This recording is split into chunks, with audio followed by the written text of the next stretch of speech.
పంట ఏంది ఇంత బలహీనంగా ఉంది?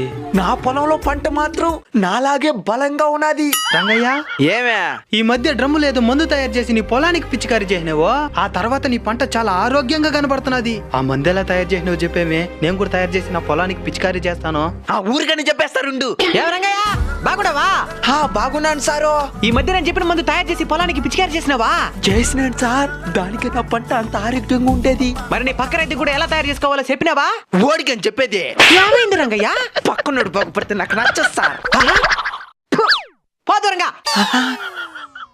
ఏనా దిగులుగా ఉండవా? పంట సరిగా పండడం లేదయ్యా. నీకు అమృతం ఉపయోగం ఏందో తెలుసా? తెలుసయ్యా. దాని తాగిన శరీరం ఎలాంటి అనారోగ్యాలు రాకుండా ఆరోగ్యంగా ఆనందంగా చావే లేకుండా బతుకుతారయ్యా. శరీరానికి అమృతం ఎలా పనిచేస్తుందో నేల సారవంతానికి జీవామృతం అనేది అలా పనిచేస్తుంది. జీవామృతమా? దాన్ని ఎలా తయారు చేయాలో ఈ మధ్య రంగయ్యకి చెప్తే తయారు చేసి